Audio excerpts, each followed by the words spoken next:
ஹல்லேலூயா. தேவனுடைய நாமம் மகிமைப்படுவதாக. இந்த கால வேளையிலே தேவ சமூகத்திலே வந்திருக்கிற உங்களை நாங்கள் வாழ்த்தி வரவேற்கிறோம். லைவ் மூலமாகவும் ஆண்டுடைய வார்த்தையை நம்ம தியானிக்க வந்திருக்கிற எல்லாரையும் வாழ்த்தி அன்போடு வரவேற்கிறேன். ஆண்டவர் தாமே உங்களை ஆசீர்வதித்து கனப்படுத்துவாராக. அல்லேலூயா, அல்லேலூயா. இந்த கால வேளையிலே யோசியா என்கிறதான ஒரு ராஜாவை குறித்து நாம் அவர் வாழ்க்கையிலே அவர் செய்த சில விஷயங்களை நம்ம குறிப்பிட்ட இந்த நேரத்துக்குள்ளாக நம்ம பார்க்க போகிறோம். நீங்கள் வாசிக்கலாம். ஸ்தோத்திரம். 2 ராஜாக்களின் புஸ்தகம், ஸ்தோத்திரம், 23ஆம் அதிகாரம் 25ஆம் வசனத்தை படிக்கலாம்.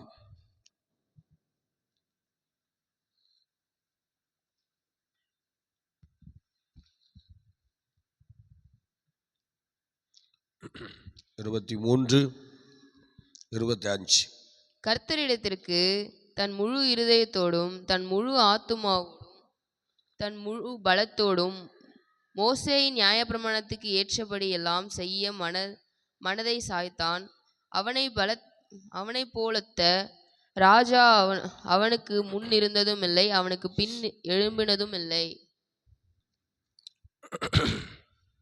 கர்த்தரிடத்திற்கு தன் முழு இருதயத்தோடும் தன் முழு ஆத்துமாவோடும் தன் முழு பலத்தோடும் மோசேயின் நியாயப்பிரமாணத்திற்கு ஏற்றபடி எல்லாம் செய்ய மனதை சாய்த்தான். அவனை போலொத்த ராஜா அவனுக்கு முன் இருந்ததும் இல்லை, அவனுக்கு பின் எழும்பினதும் இல்லை. அல்லேலூயா. இந்த யோசியா ஒரு பெரிய அசைவை ஏற்படுத்தப்பட்ட ஒருவனாக காணப்படுவதை நாம் இங்கே பார்க்கிறோம். யோசியா ராஜாவினுடைய ஸ்தோத்திர வாழ்க்கையில் எந்த அரசனும் ஆட்சியில் கொண்டு வராத அநேக விஷயங்களை கொண்டு வந்திருந்தாலும் மெயினாக இந்த வசனத்தில் நாம் சொல்லுகிறபடி கர்த்தரிடத்திற்கு தன் முழு இருதயத்தோடு தன் முழு ஆத்துமாவோடு தன் முழு பலத்தோடு. பார்த்தீங்களா, எத்தனையோ அரசர்கள் வந்திருக்கிறாங்க, ஆனால் இவ்வளவு கவனம் செலுத்தி இவ்வளோ பிரயாசப்பட்டு ஆட்சியில் பல காரியங்களை பண்ணலை, பல சூழ்நிலையை அவங்க பண்ணலை. ஆனால் இந்த யோசியா ஸ்தோத்திரம் அவ்வளோ பயங்கரமான காரியங்களை அவர் செய்திருக்கிறார். இதை நினச்சி பார்த்தாலே நம்முடைய ஸ்தோத்திரம் உள்ளங்கள் குளிருகிறது. ஸ்தோத்திரம். அவரை நீங்கள் நல்லா படித்து பார்த்தா நமக்கு நல்லா தெரியும். அவரை போல ஒத்த ராஜா யாருமே இல்லை, இவருக்கு முன்னாடி இருந்ததும் இல்லை, இவருக்கு பின்னாடி எழும்பினதும் இல்லை என்று சொல்லுகிறார்கள். அருமையான தெய்வ பிள்ளையே, இதை சம்பாதிக்கிறதுக்கு நமக்கு எவ்வளோ கஷ்டம் இருக்கும் தெரியுமா? இதை சம்பாதிக்க அவர் என்ன பாடுபட்டிருப்பார் யோசிச்சு பாருங்க. ஹல்லேலூயா. ஸோ என்னென்னத்தையோ நம்ம சம்பாதிக்கிறோம் இந்த உலகத்தில், ஆனால் இதையெல்லாம் நம்ம சம்பாதிக்கிறதுக்கு நம்மளால் என்ன செய்யறதில்ல, முடிகிறதில்ல. நல்லா யோசிச்சு பாருங்க. அவர் தன்னுடைய நாட்களை வேற எங்கேயும் விரயம் பண்ணாமல், வேற யாருக்கும் செலுத்தாமல், யாருக்கிட்டையும் கொடுக்காம அவருடைய நாட்களை எல்லாம் கர்த்தருக்கு முழுசா கொடுத்ததுனால தான் அவர் செய்த 3 விஷயங்கள். நல்லா கவனிக்கணும், நல்லா கவனிங்க. கர்த்தரிடத்திற்கு தன் முழு இருதயத்தோடு, அந்த இருதயத்தில் ஒருத்தருக்கும் இடம் இல்லை, ஒரு காரியத்திற்கும் இடம் இல்லை, முழுசா அவருடைய இருதயத்தில் வாசம் பண்ணது யாருன்னு கேட்டால் கர்த்தர் தான். எல்லாம் சேர்ந்து ஒரு அலையிலே சொல்லலாமா? இன்னைக்கு அப்படி நம்ம இருக்கிறோமா யோசிச்சு பார்த்தோம்னா அது நமக்கு கிடையாது. யாரும் அப்படி சொல்லவும் முடியாது. இந்த பூமியில் யாரும் அப்படி சொல்லவும் முடியாது. ஏன்னா அப்படிப்பட்ட ஒரு காரியங்கள் இருக்கிறது. ஸ்தோத்திரம். அந்த வசனத்தை நல்லா கூர்ந்து பாருங்க. ஃபர்ஸ்ட் அவர் சொல்றது முழு இருதயத்தையும் ஆண்டவருக்குள்ள அவர் அர்ப்பணிச்சிட்டாரு. முழு இருதயம் ஒன்று. அடுத்தது ஸ்தோத்திர ஆத்துமா. பார்த்தீங்களா, அவருடைய ஆத்துமாவையும் ஸ்தோத்திரம் முழுசா அவருடைய எண்ணங்கள், ஏக்கங்கள், விருப்பங்கள் எல்லாம் அவராகவே இருந்துட்டார். ஸ்தோத்திரம். பாருங்கள், ஆத்துமாவோடும் அப்படியே முழுசா ஆண்டவரிடத்தில் போயிட்டார். அடுத்தது பாருங்க, முழு பலத்தோடு. பார்த்தீங்களா, முழு பலத்தோடு தன்னுடைய பலனை எல்லாம் கர்த்தருக்கே முழுமையாக செலவிட்டார். வேற யாருக்கும் அதை கொடுக்கல. ஸ்தோத்திரம். படிப்பினால் உண்டான திறமை, வார்த்தையினால் உண்டான திறமை, செய்கையினால் உண்டான திறமை, அவ்வளவையும் கர்த்தருக்கே கொடுத்துட்டார். அதனால தான் இங்கே அவரை குறித்து சொல்லும்போது, அவருக்கு ஒத்த ராஜா இவருக்கு முன்னே இருந்ததில்லை, அவருக்கு பின்னையும் எழும்பினதில்லை. ஒரு அலையிலே சொல்லுவோமா? ஆமாம். அப்படியே எல்லாம் சேர்ந்து அந்த வசனத்தை எடுக்க பார்க்கலாம். சேர்ந்து வாசிங்க, சேர்ந்து வாசிங்க, வசனம் வாசிங்க. தூங்குறீங்களோ? ஸ்தோத்திரம். அந்த வசனத்தை சேர்ந்து வாசிங்க, எல்லாரும் சேர்ந்து வாசிங்க. எடுங்க எடுங்க, வசனம் எடுங்க, வாசிக்க பார்க்கலாம்.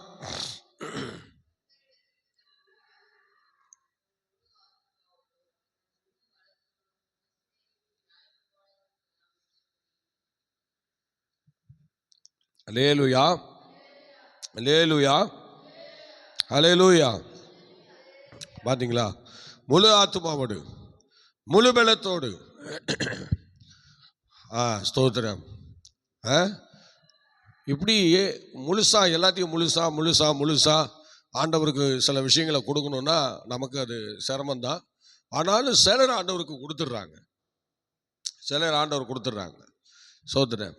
அல்லேலூயா. உங்களை முழுசா நீங்கள் ஆண்டவருக்கு கொடுத்துருக்கிறீங்களா? ஸ்தோத்திரம். முழுசா நீங்கள் ஆண்டவருக்கு கொடுத்தவங்களா இருந்தால் உங்களை குறித்து ஸ்தோத்திரம் ஆண்டவர் சந்தோஷப்படுவார்.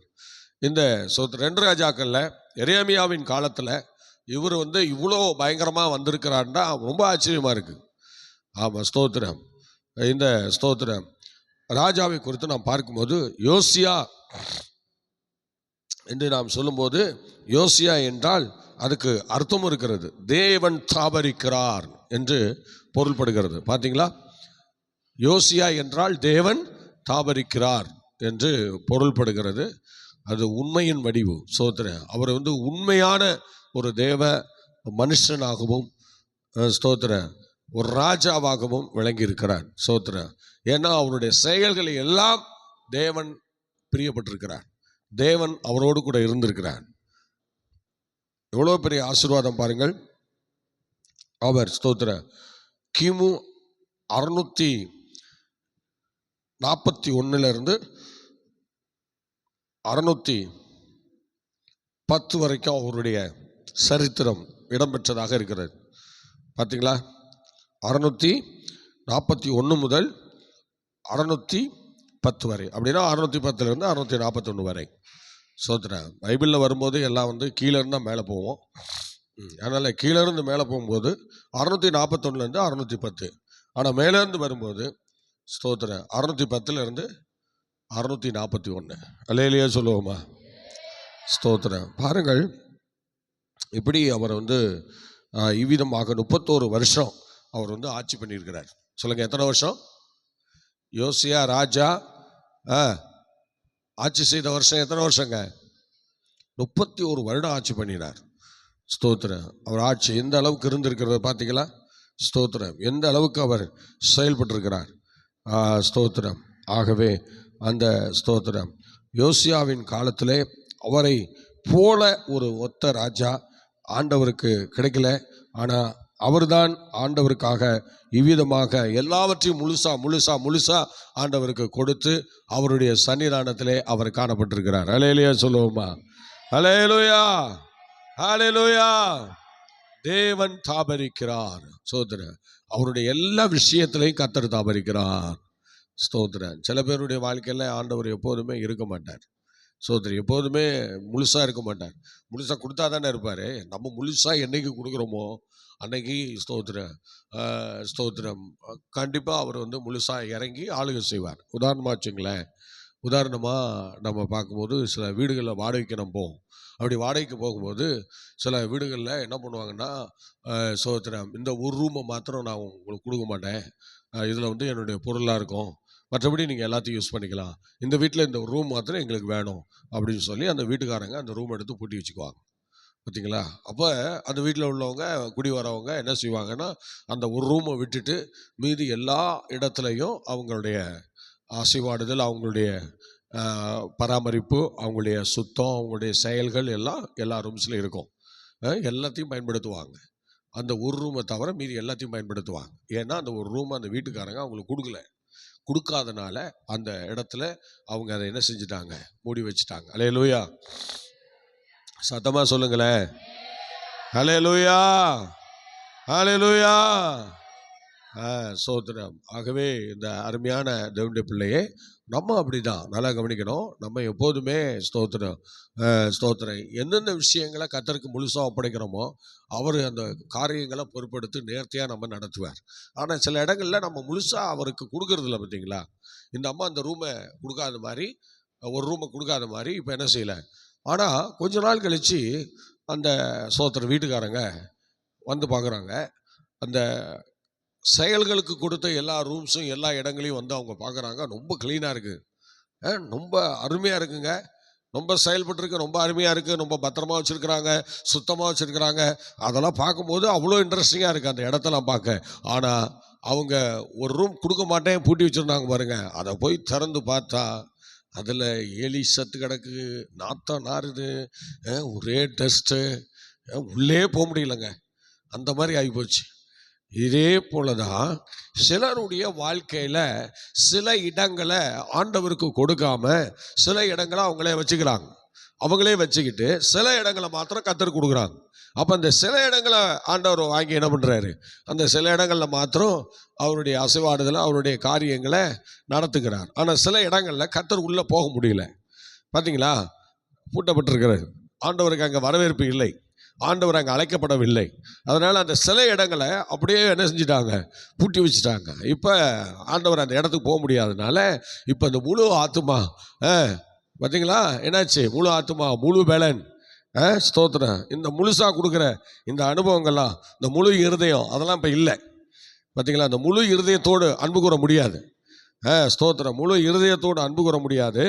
ஸ்தோத்திரம், இப்படி நிறைய விஷயங்கள் பார்த்துட்டே இருக்கலாம். அல்லேலூயா, அல்லேலூயா. அதனால் அந்த முழு இருதயத்தோடு நம்ம என்ன செய்ய முடியாது, ஆண்டவரை சேவிக்க முடியல. சில பேர் அந்த சில இடங்களை கர்த்தர் கொடுக்காதனால முழுசாக நம்ம செயல்பட முடியல. யோசிச்சு பாருங்க, இன்றைக்கி சில பேர் ஆண்டவருடைய ஆராதனைக்கு முழுசாக என் நேரத்தை கொடுக்க மாட்டாங்க. சோதனை, அல்லேலூயா. ஆமாம், முழுசாக அந்த நேரத்தை கொடுக்க மாட்டாங்க. ஆண்டவர் சமூகத்தில் ஒரு 3 மணி நேரம் ஆராதனை நேரம்னு இருக்கும், அந்த 3 மணி நேரத்தை கர்த்தர் கொடுக்க மாட்டாங்க. நம்ம சபையில் ஒரு சிலர் இருக்கிறாங்க, அது ஆரம்ப காலம் முதல் இந்த நாள் வரையும் அவங்க மனம் திரும்பவே இல்லை. அந்த அந்த அந்த இடத்துல கர்த்தர் போக முடியல, அந்த இடத்த வச்சு அவங்கள ஆசீர்வதிக்க முடியல, அந்த இடத்த வச்சு அவங்கள வாழ வைக்க முடியல, அந்த நிலைமையை வச்சு அவங்க உயர்த்த முடியல, அந்த இடத்த வச்சு அந்த சூழ்நிலையை வச்சு அவங்கள ஒரு ஸ்தோத்திர கண்மலை மேலே உயர்த்தி வைக்க முடியல, யாக்கோபின் சுதந்திரத்தை கொடுக்க முடியல, யாக்கோபின் செழிப்பை கொடுக்க முடியல, முற்பிதாக்களின் ஆசீர்வாதத்தை கொடுக்க முடியல. ஏன் அப்படின்னா அவங்க அந்த மேலே போக விரும்பலை.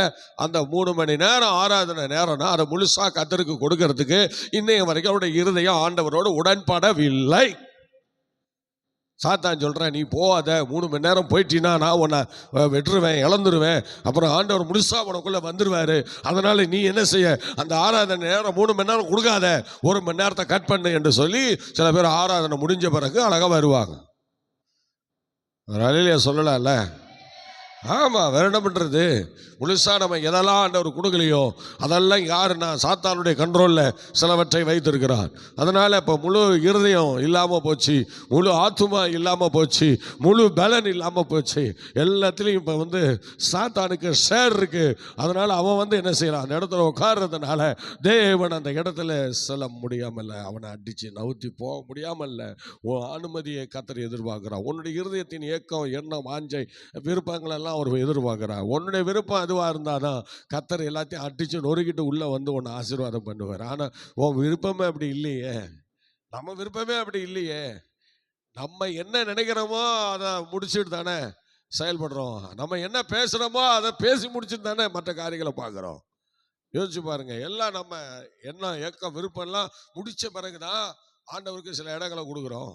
அதனால இப்போ கர்த்தர் அந்த இடத்துல உள்ளே வர முடியாமல், அப்படி எல்லா இடங்கள்லையும் போய் அவருடைய மகிமையை வெளிப்படுத்த முடியாமல் அவர் என்ன செய்கிறார், அப்படி குறிப்பிட்ட இடங்களில் மாத்திரம் அப்படியே பார்த்துட்டு வெளியே போயிடுறார். ஒரு அலையிலே சொல்லுங்களேன், அட சத்தமாக சொல்லுங்களேன், அல்லேலூயா. இப்ப முழு இடம் ஆண்டவருக்கு இல்லை, முழு இருதயம் கத்தருக்கு இல்லை, முழு பலன் ஆண்டவருக்கு இல்லை, முழு ஆத்துமா ஆண்டவருக்கு இல்லை. எல்லாத்துலயும் குறைதான். ஒரு ஆளிலே சொல்லுங்க, சத்தமா சொல்லுங்க, எல்லாத்துலயும் குறை. ஸ்தோத்திரம். பாத்தீங்களா, எல்லாத்துலயும் குறை. இப்ப ஸ்தோத்திரம். அதனாலதான் கத்தர் இந்த யோசியா ராஜாவை பத்தி கத்தர் சொல்லும்போது, இப்படி ஆண்டவருக்கு ஒத்த ராஜா வேற யாருமே வந்ததில்லை, இனி எழும்ப போறதும் இல்லை என்று சொல்லிட்டார். ஒரு அலையிலே சொல்லலாமே. அதனால இது சிலர் இந்த ஆராதனை நேரத்தை கட் பண்ணிடுவாங்க. சோதனம். சிலர் முழு ஆத்துமாவோடு ஆண்டவரிடத்தில் அன்பு கூற முடியாதுல்ல. அதனால என்ன செய்வாங்க அப்படின்னா, அவருக்கு எதையும் செலுத்த மாட்டாங்க, அவருக்கு எதையும் கொடுக்க மாட்டாங்க. சோதனம். அவருக்கு ஒரு நல்ல உற்சாகமான காணிக்கைகளை அப்படி இப்படிலாம் செய்ய மாட்டாங்க. வைராக்கியெல்லாம் ஒன்றும் இருக்காது. இவர் என்ன பண்ணார்னா, ஆண்டவருக்கு அந்த விஷயங்களை கொடுக்குற விஷயங்களை எல்லாத்துலேயுமே அவர் நிறைய ஆண்டவருக்காக பண்ணியிருக்கிறார். அப்படி இந்த ஆலயத்தெல்லாம் செப்பனிடுவதற்கு, ஆலயத்தை சரி பண்ணுவதற்கு அவர் சில ஆசாரியர்கள் எல்லாம் பார்த்து அதுக்கு ரெடி பண்ணியிருக்கிறார். அதெல்லாம் செஞ்சிருக்கிறார். ஆலய வேலையெல்லாம் பயங்கரமாக செய்வாராம். சோதனை. எழுத்தின்படி உள்ள ஆலயத்தில் நமக்கு எந்த பங்கும் இருக்காது. அப்புறம் ஆவியின்படி இருக்கிற ஆலயத்தில் எப்படி ஆண்டவருக்கு பங்கு கொடுப்பாரு? யோசிச்சு பாருங்க. இங்கே யோசியா அப்படி இல்லை, எழுத்தின்படி உள்ள ஆலயத்தை கட்ட ஆரம்பித்தார். அவரு அந்த வந்தது போனது உடைஞ்சது அது இதெல்லாம் சரி பண்ணினார் பாருங்க. அப்ப அந்த ஆலயத்தை ஒழுங்குபடுத்துகிறதுலே அந்த யோசியா முழு கவனத்தை செலுத்தினார். அதுக்கு நிறைய செலவிடங்களை பண்ணினார், நிறைய விஷயங்களை அவர் அதுக்காக பண்ணினார். அதனால தேவனுடைய முழு ஆசீர்வாதமும் அவருக்குள்ள வந்துருச்சு பாருங்க. எந்த ராஜாக்களுக்கும் அப்படி கிடைக்கல, ஆனா இவருக்கு மாத்திரம் அப்படி ஒரு காரியம். 8 வயசுல அவர் என்ன பண்ணியிருக்கிறாரு, ராஜாவா மாறி இருக்காருன்னா பாத்துங்களேன். 8 வயசுல ஆக மொத்தத்துல 31 வருஷம் அவர் அரசாண்டு இருக்கிறார். 31 வருஷம் அரசாண்டு இருக்கிறார். ஆக மொத்தத்துல சோதரன் 39 வருஷத்துக்குள்ள அவருடைய சாப்டரே க்ளோஸ் ஆயிடுச்சு. ஒரு அலையில சொல்லுங்களேன். ஆமா, 39 வருஷத்துக்குள்ள அவர் எல்லா விஷயமும் முடிஞ்சு போச்சு. ராஜ்யபாரம் எல்லாம் முடிஞ்சு அவரை அனுப்பி விட்டாங்க. ஸ்தோத்திரம். அவ்வளோ ஸ்தோத்திரம். முழு இடத்தை தேவனுக்கு கொடுத்த ஒரு யோசியா. இன்னைக்கு நம்ம முழுசா என்னென்னலாம் கொடுத்துருக்குறோம் அப்படி கொஞ்சம் யோசிச்சு பாருங்க. அந்த வீட்டுக்காரன் அந்த ரூமை கொடுக்காத மாதிரி ஸ்தோத்திரம். இன்னைக்கு நாமும் சில இடங்களை கொடுக்கல, சில இடங்கள் ஆண்டவருக்கு இல்லை தெரியுமா. ஆண்டவர் நம்மகிட்ட எப்பயோ வந்துட்டாரு, ஆனால் அவர் எல்லா இடத்துலையும் ஆளுகை செய்ய பார்க்குறாரு. எல்லா விஷயங்களையும் அவர் கை கொண்டு வர பார்க்குறாரு. ஆனால் எல்லா விஷயங்களையும் அவர் உங்களை உள்ள நுழைஞ்சி எல்லா இடங்கள்லையும் அவரே ஆளுகை தான் இருக்குன்னு விரும்புகிறார். விரும்பி அங்கே இங்கெல்லாம் பார்க்குறாரு, எல்லா விஷயங்களையும் உள்ளே வராரு. ஆனால் சில இடங்களை பூட்டி இருக்கு, அந்த இடத்துல அவர் போக முடியலை. உன் அனுமதி இல்லாமல் நீ அதை ஆண்டவருக்கு முழுசாக கொடுக்காததுனால அவர் வெளியிலேயே நிற்கிறார். இப்போ சொல்கிறாரு, இதை வாசற்படியில் நின்று கதவை தட்டுறேன்ப்பா, எவனா என் சத்தத்தை கேட்டு கதவை தரங்கடா, நான் உள்ள புகுந்து உங்களோடு சேர்ந்து போஜனம் பண்ண ஆசைப்படுறேன்டான்னு சொல்றாரு. ஆனால் சில இடங்களை திறந்து வச்சுட்டு சில இடங்களை பூட்டி வச்சிருக்கிறோம். எப்படி? இதுதான் மனுஷனுடைய எண்ணம், மனுஷனுடைய ஏக்கம். முழுசா எதையுமே நம்ம கர்த்தருக்கு கொடுக்கறது இல்லை, கொடுக்க முடியல. பிசாசு கொடுக்க விட மாட்டான். ஏதாவது ஒரு விஷயத்தை பிடிச்சி வச்சுக்குவான். ஹலோ எல்லாரும் கவனிங்க. ஏதோ ஒரு விஷயத்தை அவன் பிடிச்சி வச்சுருவான். பிடிச்சி வச்சுட்டு இப்போ நீ முழு இருதயத்தோடு ஆண்டவரை ஆராதிக்க முடியாது, முழு ஆத்மாவோடு கர்த்தரிடத்தில் வர முடியாது, முழு பலத்தோடு ஆண்டவரை ஆராதிக்கவும் முடியாது. நீ ஆராதிக்க வந்தா இப்படி தான் இருப்ப, ஒன்றும் பண்ண முடியாது. ஆராதனையா போச்சு, சோத்திரம். அங்கேயும் பூட்டு போட்டாச்சு. ஆண்டவர் உனக்குள்ள உன்னை ஆராதிக்க பண்ண, உன்னை அபிஷேகத்தில் ஆக்க, உன்னை ஒரு மகிமையாக நிரப்ப, ஏதோ ஒன்று செய்ய அவருடைய எண்ணெய் ஏக்கெல்லாம் ரொம்ப சோத்திரம் ஏக்கமாக இருக்கிறாரு. ஆனால் ஒன்றுமே பண்ண முடியல. ஏன்னா உன்னை நீ முழுசாக கர்த்தருக்கு ஒப்பு கொடுக்காதனால அவர் ஒன்றும் பண்ண முடியல. சோத்திரம். அப்படியே பாருங்க, இருதய கடினத்தோடு அப்படியே உட்காந்துக்கிற, அப்படியே சோத்திரம் சோத்திரம் சோத்திரம். நீ என்னதான் கை தட்டினாலும் இப்படிதான் நிற்கிற. சோத்திரம். ஆண்டவர் எங்கே ஆளுகை செய்ய முடியும்? ஆண்டவரே வாங்கப்பா. இந்த சில பிள்ளைங்கள்லாம் அப்பா அம்மாவை பார்த்த பிறகு என்ன செய்யும் தெரியுமா? சும்மா அம்மாவை பார்த்துக்கிட்டு தான் இருக்கும். எப்போதும் அம்மா மடியில் தான் கிடக்கும். இந்த கொஞ்சம் ஒரு ஒரு ஒரு ஒரு தண்ணி குடத்தை தூக்கி அந்தாண்ட வச்சுட்டு அங்கேருந்து வரத்துக்குள்ளே இந்த பிள்ளை அப்படியே பாருங்க, அப்படியே எப்போதும் பார்த்துக்கிட்டு தான் இருக்கு அந்த அம்மாவை, எப்போதும் பேசிக்கிட்டு தான் இருக்கு, எப்போதும் அவர் மடியில் தான் கிடக்கு. இந்த தண்ணி குடத்தை எடுத்து அந்தாண்ட வச்சுக்கிட்டு அங்கேருந்து வருது அம்மா. அதுக்கு இந்த பிள்ளை என்ன செய்யுது, ஆன்னு அப்படியே 2 கையும் அடித்து அம்மாவை கூப்பிடுது. வா வா வா வா என்று சொல்லி கூப்பிட்டு அவ தூக்கினதான் அப்படியே போய் ஒட்டிக்குது. அந்த அம்மா தூக்கி முத்தமிடுறாங்க. பாத்தீங்களா? முழு ஆத்துமாவோடு முழு இருதயத்தோடு இந்த நிகழ்வுகள் நடக்கிறது. கர்த்தர் சமூகத்தை பார்த்தா உனக்கு அப்படி ஒரு எண்ணம் வருதா? நமக்கு ஒரு ஏக்கம் வருதா? என்னத்தையோ பறி கொடுத்த மாதிரி, என்னத்தையோ விட்டு கொடுத்த மாதிரி, என்னத்தையோ இழந்த மாதிரி அப்படியே வந்து உட்கார்ந்து போச்சே போச்சே, எதுவும் கை கட்டினது வாய் கட்டலையே, அப்படி ஒரு சூழ்நிலையில அப்படியே உட்கார்ந்துருக்கிறோம். யோசிச்சு பாருங்க. முழு முழு இருதயத்தோடு உன்னால கர்த்தருக்கு மகிமை செலுத்த முடியுதா? ஏன் முடியல? முடியாது. சில இடங்களை நம்ம ஆண்டவருக்கு கொடுக்கல. சில இடங்களை நீ மூடி ஒளிச்சு வச்சிருக்க. சில இடங்கள்ல கர்த்தர் பல வருடமா வரணும்னு யோசிக்கிறார், முடியல, வரவே முடியல,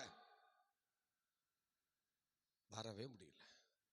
அந்த வீட்டுக்காரன் வீட்டை வாடகை கொடுக்கும்போது எப்படி சொல்றான், இந்த ரூமை விட்டுரு, மீதி இந்த ரூம் பூட்டியே கிடக்கும், இதில் என் பொருள்லாம் இருக்கு, சோத்துறேன். அதனால அவன் என்ன சொல்றான், என் ஆசை பொருள் எனக்கு உண்டானது, எனக்கு நன்மையானது, எனக்கு ரொம்ப பிரயோஜனம் உள்ளது, அதெல்லாம் இங்கே கிடக்கு, அதனால் இந்த ரூமில் அப்படியே இருக்கட்டும், இதை பூட்டி போட்டுடுறேன், மிச்சம் எல்லாத்தையும் நீ ஆளுகை செஞ்சுக்கன்னு சொல்லி சில வீடுகளில் சில ரூமை பூட்டி வச்சிடுறான். பார்த்தீங்களா? பூட்டி வச்சிடுறான்.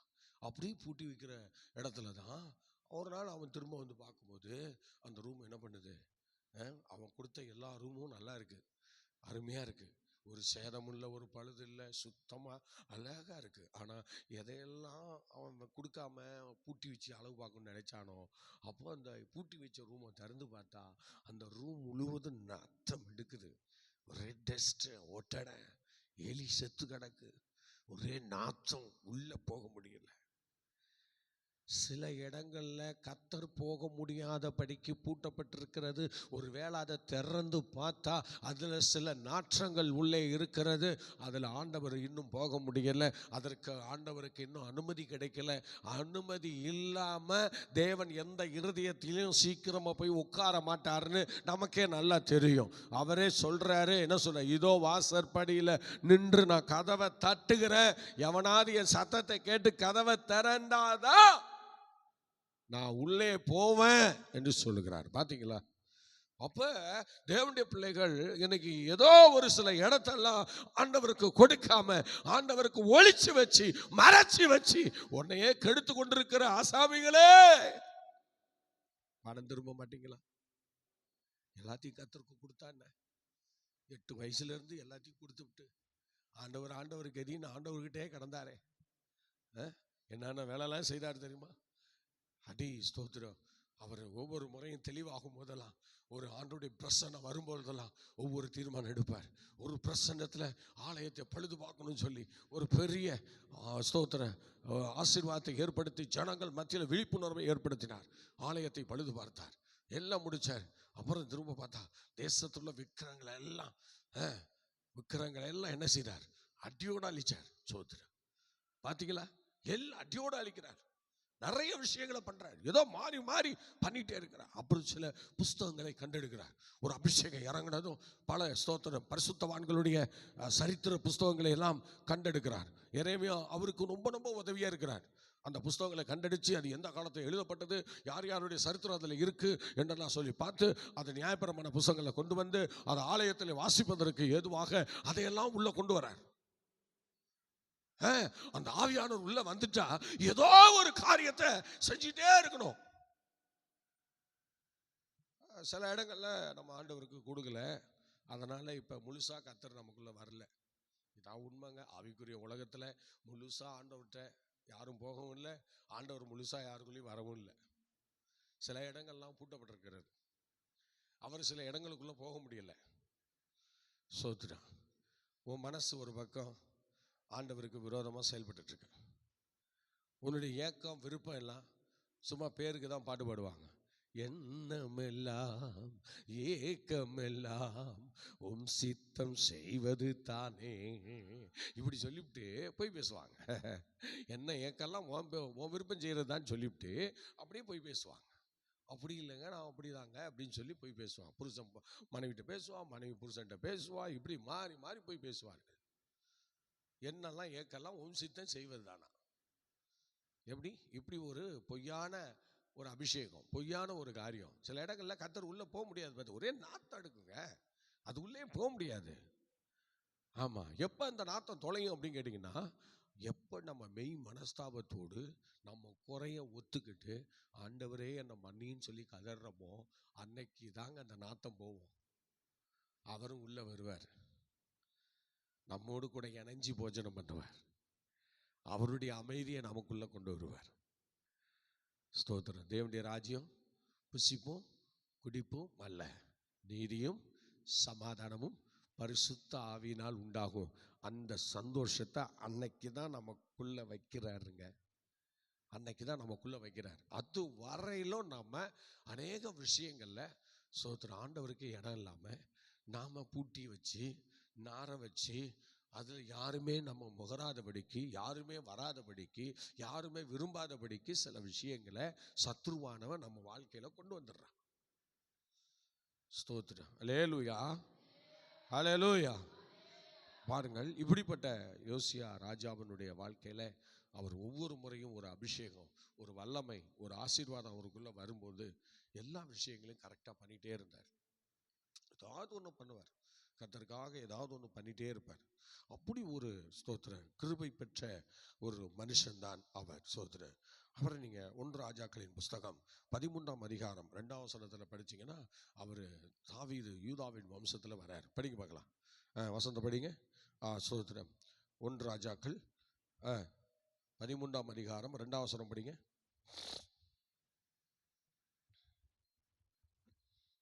அந்த பலிபீடத்தை நோக்கி, பலிபீடமே பலிபீடமே, இதோ தாவீதின் வம்சத்தில் யோசியா என்னும் பேருள்ள ஒரு குமாரன் பிறப்பான். பாருங்கள், இவன் பிறக்காத்துக்கு முன்னாடியே ஆண்டவர் அவனை குறித்து ஒரு வெளிப்பாட்டை கொடுத்திருக்கிறார். பார்த்தீங்களா? இவன் பிறக்கவே இல்லை, பிறக்காத்துக்கு முன்னாடியே அதில் தாவீதின் வம்சத்தில் யோசியா என்கிற ஒருவன், படிங்கம்மா, ஏமா, இதோ தாவீதின் வம்சத்துல யோசியா என்னும் பேருள்ள ஒரு குமாரன் பிறப்பான். அவன் உன்மேல் தூபம் காட்டுகிற, நல்லா கவனிங்க, அவன் உன்மேல் தூபம் காட்டுகிற மேடைகளின் ஆசாரியர்களை உன்மேல் பலியிடுவான். ஒழுங்கா வாசிக்க மாட்டான் பாவம், வச்சுட்டு நான் என்ன பண்றேன், உன்மேல் பலியிடுவான். சொல்லுங்க, படிங்க. மனுஷரின் எலும்புகளும் உன்மேல் சுட்டெரிக்கப்படும் என்பதை கர்த்தர் உரைக்கிறார் என்று கர்த்தருடைய வார்த்தையை பலிபீடத்துக்கு விரோதமாக இவன் எழும்பி வருவாங்கிறத அவன் புறக்காத்துக்கு முன்னாடியே தீர்க்க தரிசனமாக கர்த்தர் உரைக்கிறார். பாருங்க, இயேசு கிறிஸ்து வருகையை தான் அப்படி பிறப்பை அப்படி செஞ்சாங்க, யோவான் ஸ்நாபகனுடைய பிறப்பை அப்படி பண்ணாங்க. ஆனால் இங்கே பாருங்க, யோசியாவினுடைய பிறப்பையும் முன் அறிவிச்சிருக்கிறாங்க. பார்த்தீங்களா? முன் அறிவிச்சிருக்கிறாங்க. அல்லேலூயா, சத்தமாக சொல்லுங்க, அல்லேலூயா. ஸ்தோத்திரம், ஸ்தோத்திரம். பாருங்கள், இவன் ஸ்தோத்திரம் ராஜாவாகிற போது எத்தனை வயசாக இருந்தா? 8 வயசாக இருந்தான். 22:1 படிங்க. 22:1, 2 ராஜாக்கள் 22:1.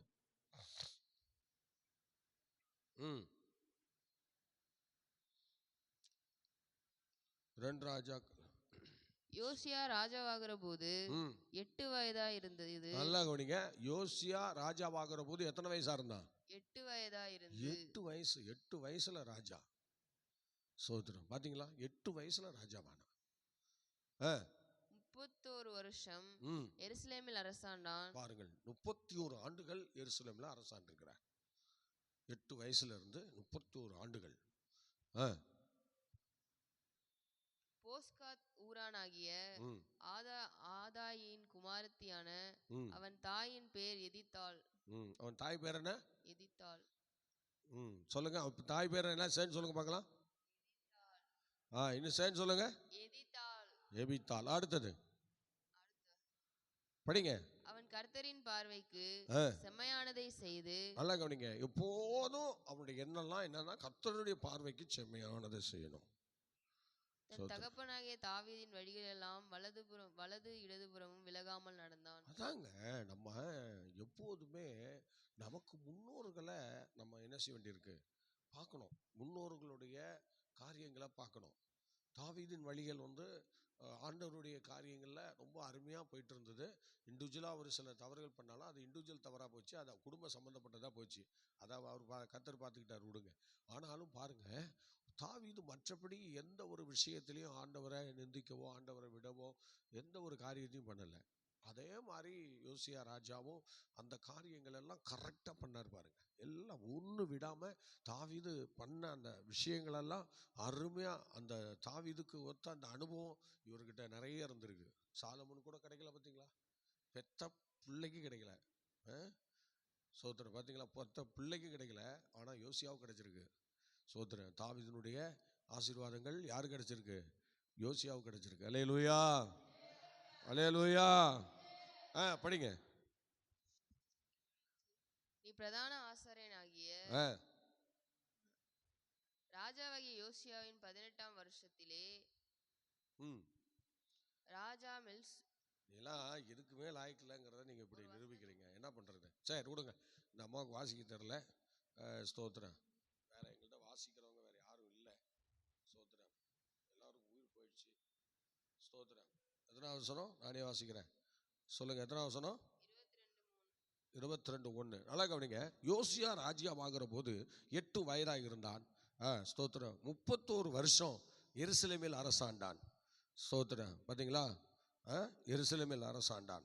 போஸ்கத்தின் ஊரான் ஆகிய ஸ்தோத்திரம் ஆதாயாவின் ஸ்தோத்திரம் ஆதாயாவின் குமாரத்தியான அவள் தாயின் பேர் எதித்தாள். எதித்தாள் என்கிற அவள் தான் அவனை பெற்றெடுத்து இந்த அளவுக்கு தீர்க்க தரிசனத்தின்படி ஆண்டவருடைய வார்த்தையின்படி யோசியாவை அவள் பெற்றெடுத்தாள். அவன் கர்த்தரின் பார்வைக்கு செம்மையானதை செய்து தன் தகப்பனாகிய தாவீதின் வழியெல்லாம் என்ன செய்தான், வலது இடதுபுறம் விலகாமல் நடந்தான். பார்த்தீங்களா, வலது இடதுபுறம் விலகாமல் நடந்தான். தாவீதினுடைய எல்லா விஷயங்களையும் ஒரு காரியத்தை கூட அவன் விலக்கி வைக்காம எல்லா விஷயங்களிலும் என்ன முற்பிதாக்கள் காட்டின அந்த பாதையை அவன் ஒன்றுத்தையும் விடாம அப்படியே அழகா கொண்டு போனான். இண்டிவிஜுவலா அவன் எதுவும் பண்ணல. யோசியா இண்டிவிஜுவலா எதுவும் பண்ணல, தாவீதினுடைய வழியில தான் நடந்தான். ஸ்தோத்திரம். என்னை பொறுத்த வரைக்கும் என்னுடைய ஊழிய பாதையில நான் ஒரு அனுபவத்தோடு இருக்கிறத சொல்றேன். இன்னைக்கும் என் ஊழியக்காரர் எனக்கு என்ன கற்றுக் கொடுத்தாரோ அதில் தான் நான் போயிட்டு இருக்கேன். பார்த்தீங்களா, அப்போஸ்தலனாகிய பவுல் சொல்லும்போது சொல்றாரு, என்ன சொல்றாரு பாருங்க, நான் உங்களுக்கு ஒப்புவித்ததை கர்த்தரிடத்தில் பெற்றுக்கொண்டேன் என்று சொல்றார். அதே மாதிரி தான் நான் என்னத்தை எங்கள் ஊழியக்காரத்தை கற்றுக்கிட்டேனோ அதைத்தான் இன்னைய வரைக்கும் நான் ஃபாலோ பண்ணுறேன். இன்றைக்கி என் ஊழியக்காருக்கு என்னை குறித்து அவருக்கு ஒரு சந்தோஷம் என்னன்னா, இப்போ இடையில ஒரு நாள் ஜெபம் பண்ண போயிருந்தேன். அவர் எனக்கு ஜெபம் பண்ணிவிட்டு என் விஷயத்தெல்லாம் கேட்டு அவர் சொன்னார், ஆண்டவரே இந்த காலத்திலும் ஆதி காலம் முதல் இந்த காலம் வரைக்கும் இப்படிப்பட்ட ஒரு விசுவாசத்தை இவனுக்குள்ளே கொடுத்துருக்கிறீரே என்று சொல்லி அப்படி ஒரு ஜெபம் பண்ணார். எனக்கு அந்த ஜெபத்தை கேட்க இன்ட்ரெஸ்டிங்காக இருந்தது. ஏன்னா அப்படி ஆரம்பத்தில் இருக்கிற அந்த வைராக்கியெல்லாம் போயிடும். ஆனால் நமக்கு அது இன்னும் போகலை. அந்த வைராக்கியம், அந்த அபிஷேகம், அந்த வல்லமை, அந்த ஆராதனை, எல்லா ஒழுங்குகளும் அவர்கிட்டேருந்து கற்றுக்கிட்டது தான். அவர் என்ன செஞ்சாரோ அதைத்தான் நான் என்ன செய்கிறேன். அது ஸ்தோத்திரம். முன்னோர்களுடைய மாதிரியின்படி தான் நான் நடந்து வரேன். வலதுபுறம் இடதுபுறம் நானாக சாயாமல் சுயமாக எதையுமே நான் கொண்டு வராமல் இன்றைக்கும் ஒரு ஆறாக நடத்துகிறேன்னா அவர் எங்கள் பாஸ்டர் என்ன ஆறாக நடத்துகிறாரோ அதை தான் நான் இங்கே நடத்துகிறேன். அவர் எப்படி நடத்துவாரோ அப்படி தான் நடத்துகிறேன். அதில் கூட நான் சேஞ்ச் இல்லை. ஸ்தோத்திரம். அவர் எப்படி பிரசங்கம் பண்ணுவாரோ, அவர் எப்படி ஸ்தோத்திரம் வைராக்கியம் மக்களை பேசுவாரோ அந்த மாதிரி தான் நான் அவரை பார்த்தா அப்படி எல்லாமே அவருடைய லைன் தான். எங்கள் ஒய்ஃப் கூட சொல்லுவாங்க, அவரை மாதிரி எல்லா விஷயத்திலும் பேசுகிறீங்க. நானாக பேசுகிறேன், அது ரத்தத்தில் ஊறி இருக்குது. ஸ்தோத்திரம். நான் என்ன பண்ணுறது, அவர் அதிகாரத்தோடு பண்ணுறாரு அப்படின்னா அவர்கிட்ட பணம் இருக்குது பண்ணுறாரு, நீங்கள் என்ன வச்சுருக்கீங்க, நீங்கள் ஏன் அப்படி பேசுகிறீங்க அப்படிலாம் எங்கள் ஒய்ஃப் சில கேட்பாங்க. ஸ்தோத்திரம். இது பணத்தினால் உண்டானதோ பணம் இல்லாமனால் உண்டானதோ இல்லை, அது கற்றுக்கொண்டதுனால் உண்டானது. அல்லேலூயா சொல்லுவோமா? அல்லேலூயா. நம்ம என்ன கற்றுக்கொள்கிறோமோ அதைத்தான் நம்ம என்ன செய்ய முடியும், வெளிப்படுத்த முடியும். ஸ்தோத்திரம், ஸ்தோத்திரம், ஸ்தோத்திரம். இப்போ இப்படி நம்ம வாழ்க்கையில் ஒருத்தங்களை பார்த்து நம்ம சில விஷயங்களை கற்றுக்கொள்கிறோன்னா அதை வச்சு தான் கர்த்தர் நம்ம வந்து வழிநடத்த போகிறார். அல்லேலூயா. ஆமாம், கண்டிப்பாக வழிநடத்த போகிறார். ஆனால் அதை வந்து நான் முழு பலத்தோடு அவரை சார்ந்திருந்தேன். ஸ்தோத்திரம். இப்போ ஸ்தோத்திரம். இப்போ ஒரு தம்பி நம்ம கீபோர்டு போட்டு உடனே போய் படுத்துட்டான் பார்த்தீங்களா, அவன் வந்து அவன் வாழ்க்கையில் இந்த மாதிரி விஷயங்களுக்கு இடமே கிடையாது. இடம் கொடுக்கல, அவன் கொடுக்க மாட்டான். அப்படி கொடுக்காதனால அதுக்குரிய பலன் என்னவோ அதான் கிடைக்கும். இப்போ நிறைய விஷயங்களை பூட்டி வச்சுட்டான். தேவன் வந்து அசைவாடாதபடிக்கு, தேவன் வந்து கிரியை செய்யாதபடிக்கு அந்த தம்பி ஆண்டவருக்கு இடத்த கொடுக்க முடியல. எவ்வளோ சொல்லிட்டோம், எவ்வளோ பார்த்துட்டோம், பேசிட்டோம், ஜெபம் பண்ணிட்டோம், ஒன்றும் முடியல. அவனை மனம் திரும்ப அவனுக்கிட்ட இருக்கிற அந்த பேயை ஓட்ட இதுவரைக்கும் முடியல. வேற யாராவது ஊழியக்காரங்க வந்து ஓட்டுறாங்களோ என்னமோ தெரியல. சில ஊழியக்காரங்க வந்து பார்த்தாங்க, பேசி பார்த்தாங்க, அதுவும் முடியல. அதனால் இப்போ அவனுக்கு அந்த மாதிரி ஒரு ஆவி அவனை அலக்கழிச்சு அவனை ஸ்தோத்திரம் 2 பாட்டுக்கு ஒரு பாட்டு கீபோர்டு போட்டு உடனே போய் படுத்துக்குவான். அது ஒரு அபிஷேகம் அவனுக்கு. பாருங்க, இப்படி தான் சில இடங்கள் ஆண்டவர் கொடுக்கறது இல்லை, கொடுக்க முடியாமல் பூட்டி வச்சிடுறது. அது கடைசியில் என்ன செய்யும், நாரை பண்ணி நமக்கு ஒரு ஆசீர்வாதமும் இல்லாமல் பண்ணிடும். இந்த மாதிரி தான் சிலருடைய வாழ்க்கையில் சில விஷயங்களை அப்படியே வச்சிடுறாங்க. கர்த்தருக்கு முன்பாக பூட்டப்பட்டு எல்லாத்தையும் லாக் பண்ணிடுறாங்க. ஆண்டவர் பிரவேசித்து ஆளுகை செய்ய முடியாமல் போகுது. அல்லேலூயா சொல்லுவோமா? அருமையான தெய்வ பிள்ளையே, பாருங்கள், அவன் ஸ்தோத்திர தாவீதின் வம்சத்திலே பிறந்து அந்த ஸ்தோத்திர இடத்திலே 8 வயசுல ராஜாவாகி 31 வருஷம் அந்த இடத்தை ஆளுகை செய்திருக்கிறார். அல்லேலூயா. 2 ராஜாக்கள் 23ஆம் அதிகாரம் 19ஆம் வசனம் சொல்லுகிறது. படிங்க பார்க்கலாம். 23ஆம் அதிகாரம் 19ஆம் வசனம் என்ன சொல்லுகிறது பாருங்கள். கர்த்தருக்கு கோபம் உண்டாக்க இஸ்ரவேலின் ராஜாக்கள் சமாரியாவின் பட்டணங்களில் உண்டாயிருந்த மேடையின் ஸ்தோத்திர கோவில்கள் எல்லாம் யோசியா தகர்த்து, நல்லா கவனிங்க, யோசியா அந்த மேடைகள் எல்லாம் தகர்த்தான் என்று சொல்லப்பட்டிருக்கிறது. பெத்தேலிலே தான் செய்த செய்கைகளின்படியே அவைகளுக்கு செய்து இவ்விடங்களில் இருக்கிற மேடைகளின் ஆசாரியர்களை எல்லாம் பலிபீடங்களின் மேல் ஸ்தோத்திரம் பார்த்தீங்களா கொன்று போட்டு அவைகளின் மேல் மனுஷரின் எலும்புகளை சுட்டரித்து எருசலேமுக்கு ஸ்தோத்திரம் திரும்பினான். எப்படி செய்கிறான் பாருங்க. இல்லை, பயங்கரமான ஒரு அபிஷேகம் அவனுக்குள்ள வந்துச்சு. ஸ்தோத்திரம். இந்த மாதிரி சில விஷயங்களை இறங்கி செய்யணுங்க. ஆமாம், ஸ்தோத்திரம். இவன் அந்த நாட்களில் செய்தான். ராஜாவாகி இவன் ஒரு 10 பேரை வச்சு அந்த வேலையை செய்யலை, இவனே போய் அந்த விஷயத்தை செய்கிறான், இவனே போய் அந்த விஷயத்தை பார்க்கிறான். ஆகவே கர்த்தருடைய பிள்ளையே, சில இடங்களில் உன்னால் இறங்க முடியல. யோசிச்சு பாருங்க. நீ கட்டுப்பாட்டுக்குள் வைத்திருக்கிற சில இடங்களையும் கர்த்தருக்கு ஒப்பு கொடுத்துரு. இன்னைக்கு அவர் உன்னை முழுசா பார்க்குறார், உன்னை முழுசா எதிர்பார்க்குறார். உன்னை முழுசா ஒப்பு கொடுக்க மாட்டியான்னு நினைக்கிறார். நீ உன்னை முழுசா ஒப்பு கொடுத்துட்டினா அந்த ராஜாக்களை பயன்படுத்தினது போல உன்னையும் உன்னுடைய சந்ததியையும் நான் அவ்விதமாக பயன்படுத்துவேன். எதுவும் உனக்குன்னு வச்சிக்காத, எல்லாத்தையும் எனக்காக கொடுத்துரு, எனக்காக கொடுத்துரு. நான் உன் கூட வரணும்னு ஆசைப்படுறேன், நான் உன் எல்லைகளில் பிரவேசிக்க ஆசைப்படுறேன், வந்துரு, உன்னை முழுசா எனக்கு கொடு. யோசியா ராஜா தன்னை முழுசா கொடுத்து முழு இருதயத்தோடு, முழு ஆத்துமாவோடு, முழு இருதயத்தோடு ஆண்டவரிடத்தில் அன்பு கூர்ந்தது போல இன்று முதல் நீ முழுசா உன்னை நீ ஆண்டவருக்கு கொடுப்பாயானால் அவர் உன்னை ஆளுகை செய்வார். உன்னோடு கூட அவர் இடம் பெறுவார். உன்னோடு கொண்ட மேடைகளை தகர்ப்பார். உன்னோடு கூட வந்து சிறப்பான ஒரு ஆட்சியை தருவார். உனக்கு ஒத்த ராஜா இதுவரைக்கும் எழும்பினதும் இல்லை, இனி எழும்ப போகிறதும் இல்லைன்னு சொல்லி உன்னை கொண்டு சில விஷயங்களில் உன்னை போல ஒருத்தன் பிறந்ததும் இல்லை, உன்னை போல ஒருத்தன் எழும்ப போகிறதும் இல்லை என்று சொல்லி உன்னை வச்சு அதை மாதிரி கர்த்தர் பேசுவார். அந்த மாதிரி நாட்கள் உனக்கு முன்பாக தான் நிற்கிறது. முடிந்தால் சுதந்திரித்துக்கொள். ஜெபிக்கலாமா? மகா இறக்கமுள்ள நல்ல ஆண்டவரே, இந்த ஆசீர்வாதமான மனமகிழ்ச்சியான கால வேலைக்காக ஜெபிக்கிறோம். யோசியா ராஜா எவ்வளோ வைராக்கியமான ஒரு புருஷன். ஆண்டவர் 8 வயசுல ராஜ்யத்துக்கு வந்து 31 ஆண்டுகள் ஹல்லேலூயா அந்த யூதா வம்சத்திலே ஒரு மகிமையை வெளிப்படுத்தி தாவீதை எப்படி காரியங்களை பண்ணினானோ, தாவீதை போல விஷயங்களை ஒரு வலது இடதுபுறம் சாயாம எல்லாவற்றையும் கை கொண்டு ஆண்டவருடைய சித்தத்தை செய்து ஆண்டவருடைய ஓட்டத்தை முடித்திருக்கிறாரே. தொடர்ந்து ஸ்தோத்திரம். அந்த யோசியாவை போல முழு இருதயத்தோடும், முழு ஆத்துமாவோடும், முழு ஆண்டவரே ஸ்தோத்திரம் பலத்தோடும் நாங்கள் உங்களிடத்தில் அன்பு கூறத்தக்கதான கிருபைகளை இன்று முதல் எங்களுக்கு தாங்கப்பா. எங்கள் குடும்பத்துக்கு தாங்க, எங்கள் சபைக்கு தாங்க, எங்கள் மக்களுக்கு தாங்க. இயேசுவின் நாமத்தில் பிதாவே, ஆமென். Okay, God bless you. கர்த்தர் உங்களை ஆசீர்வதிப்பார். மீண்டும் நாளை காலை 5 மணிக்கு சந்திப்போம். God bless you.